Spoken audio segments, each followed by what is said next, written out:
قيدت محكمة النقد المصرية أعلى سلطة قضائية في البلاد حبس رئيس نادي الزمالك مرتضى منصور لمدة شهر مع النفاذ.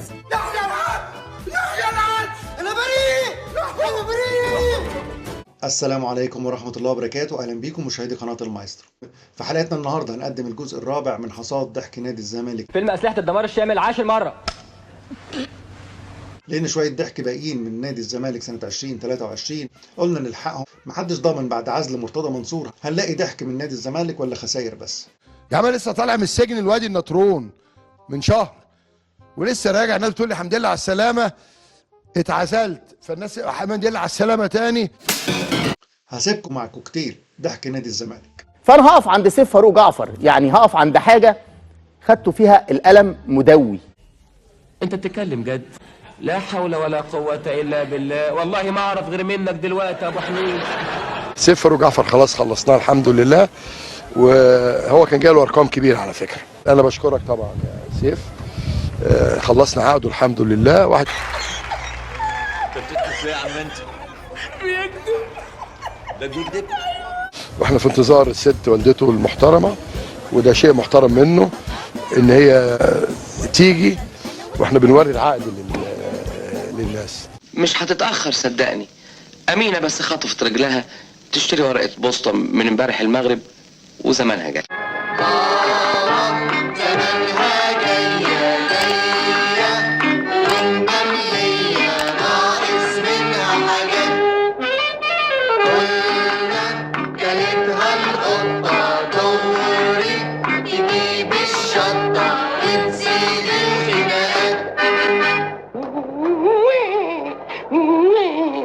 ادي سيف فاروق جعفر النهارده مع رئيس النادي بمنتهى الادب والشياكه والاحترام والرقي بيمضي النادي الزمالك.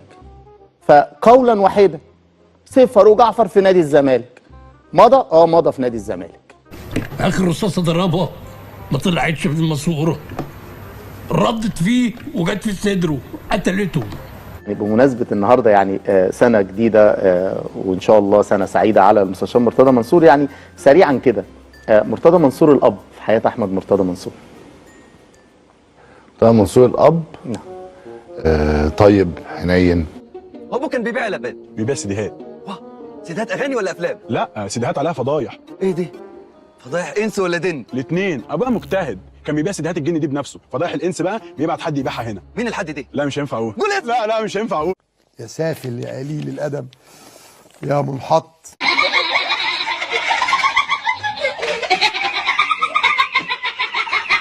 اتزرزر قوي قوي عيش في الدور، لعبك مكشوف اخرك معروف، وان كان عالسيدي هات عندي الوف، اصلك معذور راضي وزرزور. اتزرزر قوي قوي عيش في الدور، لعبك مكشوف اخرك معروف، وان كان عالسيدي هات عندي الوف. اخي معاكم النادي اكتوبر، ولو هناخد بطوله افريقيا.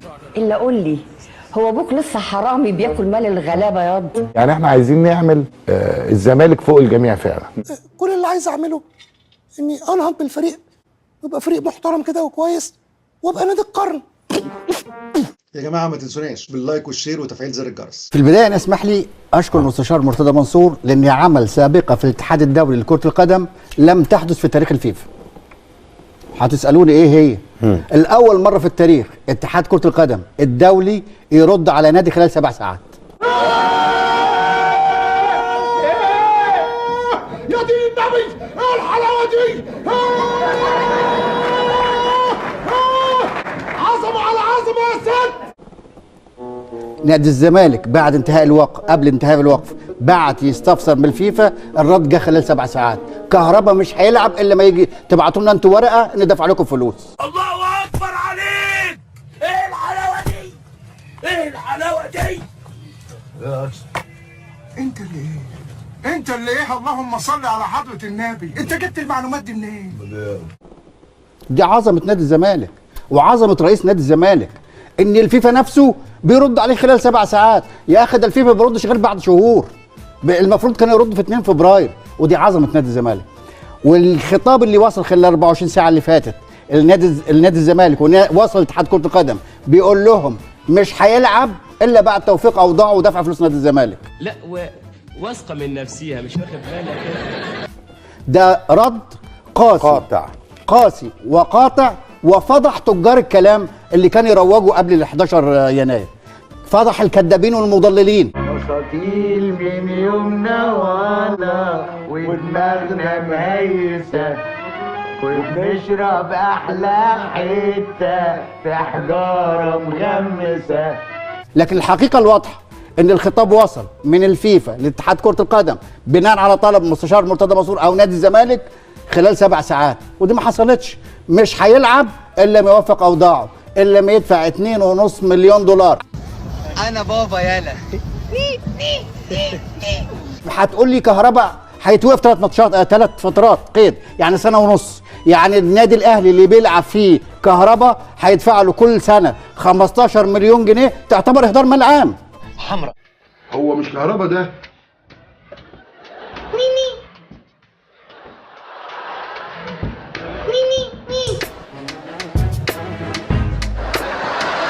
ولا كهرباء هيفضل يلعب في الاهلي.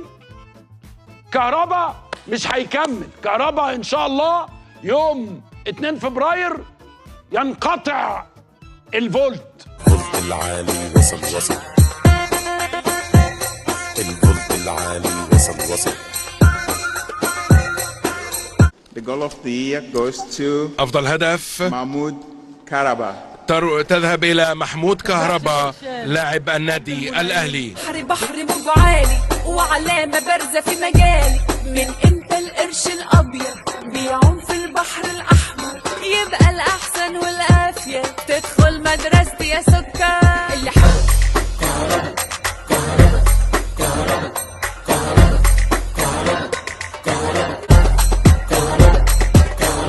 محمود عبد المنعم كهربا، اللاعب المصري جناح النادي الأهلي ليستقبل الجائزة بدلا عنه ممثلا عن النادي الأهلي الذي سوف يصعد لتلقي هذه الجائزة لجائزة أفضل هدف في العام.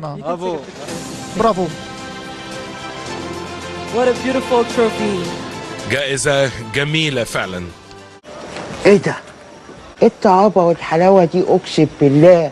أقول حزين جدا جدا جدا على ان يتم حجز على اموال نادي الزمالك في اي وقت وفي اي زمان. الاقساط حراقه يا باشا والبنك ما بيرحمش. انا انت متعسر متعسر. الحمد لله. اللي جاي كله اسود، اللي جاي اسود، القادم اسود. ليه؟ اول حاجه انت ما معكش فلوس، محجوز على فلوسك. الحل واقف كده يا باشا، هما مش هيشوفوا حل. انا انت متعسر انت كمان. جو يا باشا، عندي امساك ليها 3 ايام. أيدت محكمة النقد المصرية أعلى سلطة قضائية في البلاد حبس رئيس نادي الزمالك مرتضى منصور لمدة شهر مع النفاذ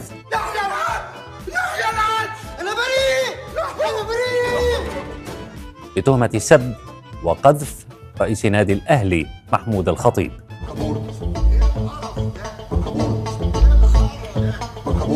ايه القرف ده؟ ايه الخرا ده؟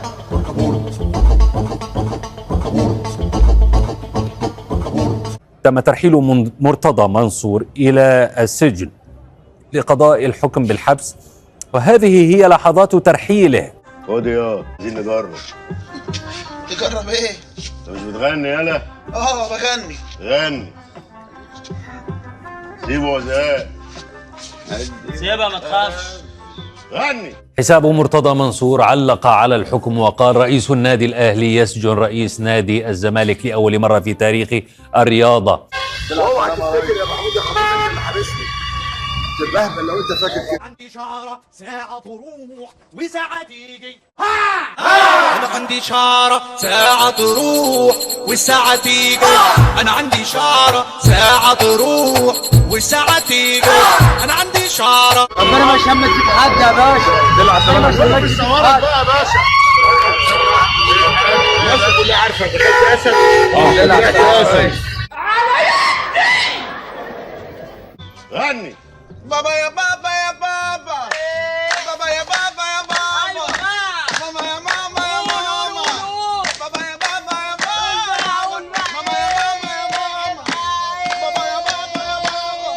الاداره بالاجماع خد قرار مرتضى منصور رئيس اللجنه العليا للعضويات والاشتراكات وله كافه صلاحيات مجلس الاداره دون الرجوع للمجلس. تمام؟ ده قرار مجلس اداره وراح للسيد وزير المديريه ومفوض من المجلس باتخاذ جميع القرارات دون الرجوع للمجلس. احنا بنعمل خدمه للناس، احنا بنيسر للناس. ورئيس اللجنه العليا للرياضه في النادي تعاقد اللعيبه ده بتعاقد مع ده وبتعاقد مع ده وبتعاقد مع ده. مفوض رئيس اللجنه العليا للتعيينات. يا ابن الايه محمد، عندنا ملفات كثيره جدا وعوده الاسد دي هتكون على راس الملفات. انا يعني مش قادر اداري فرحتي بعوده المستشار كزملكاوي. ما عندكش فكره الجماهير النهارده سعيده ازاي. بص يا كريم، العيون بتلمع والوجوه فيها بهجه والشجر قبل الربيع هنشوفه اخضر. الظابط ماهر مبسوط منك قوي يا ابو حق. الله يستر قصدك يا عم الحاج. وكل القيادات مبسوطه منك قوي يا ابو حق. يا سلام، انا متشكر قوي على الروح العظيمه. لو دنينا في المركز الثالث هنقدم طلب رسمي للاتحاد الافريقي. انا زي الاهلي ولا الاهلي عنده 100 ريشه؟ انت طول عمرك بتفكر غلط. انا مش عجباني دماغك دي، انت بتحلك فين؟ واخد بالك كلاتنبرج ده واجهه، واخد بالك، وحتى المساعد بتاعه اللي قاعد في شارع وولد ستريت في لندن. ايه فضحنا؟ اتهموا الراجل بانه سايب مراته اللي متجوز، الراجل عنده عيله، عشان مصاحب راجل وقاعد في فندق مع صاحبه. ايه علاقه ده بالتحكيم؟ ايه علاقه ده بكره القدم؟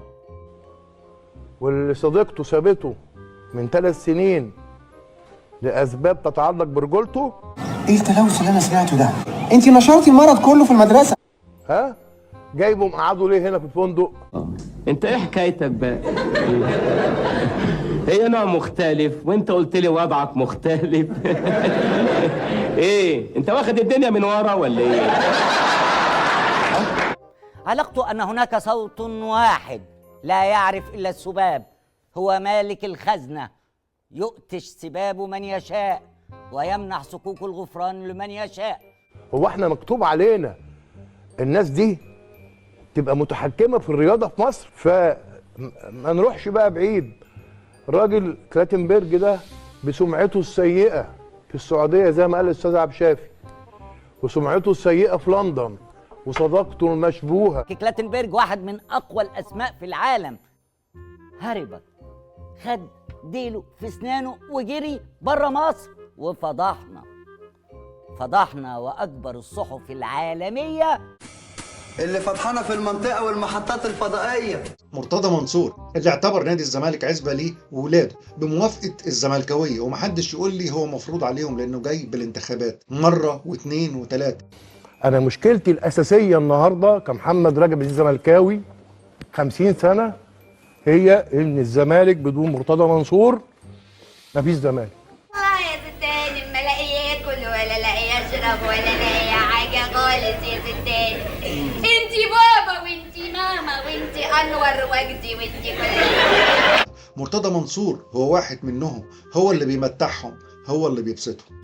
بموت في الشتيمة، بموت في الشتيمة، وبخني. عصر مرتضى منصور انتهى. كسروا صورة مرتضى منصور ووقعوها على الأرض، الراجل يترمي على الأرض كده. طبعا عيب والله، حاجة تضايق.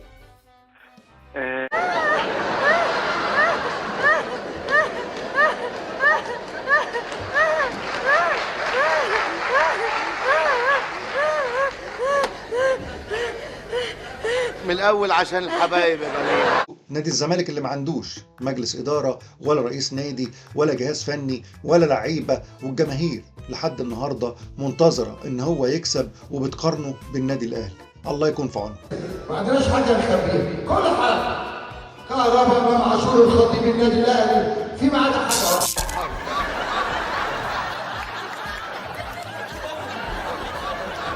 قناه يوميا، سباب في كل اتجاه. لجنة التراخيص كان يرأسها مستشار استقال لأنه تم سبه، لأنه اعترض على ظروف نادي لم يسدد أموال، لكن هذا النادي يستطيع أن يسجل في أي وقت حتى لو لم يدفع. قناة الزمالك اللي قدمت نادي الزمالك على أكمل وجه، وكل الدول العربية دلوقتي تعرف حجم الزمالك الحقيقي وعقلية الجمهور الزملكاوي على حق. صح بس حاجة. شكرا لكم أعزائي مشاهدي قناة المايسترو، وإلى اللقاء في حلقة جديدة من حلقات المايسترو. ما تنسوناش بدعم القناة بالاشتراك واللايك والشير وتفعيل زر الجرس علشان يوصلك كل ما هو جديد، وإن شاء الله يطيل في عمرنا كلنا السنة الجاية مع نهاية 2024 نشوف حصاد جديد من حصاد ضحك نادي الزمالك اللي ما نستغناش عنه جديد. والسلام عليكم ورحمة الله وبركاته.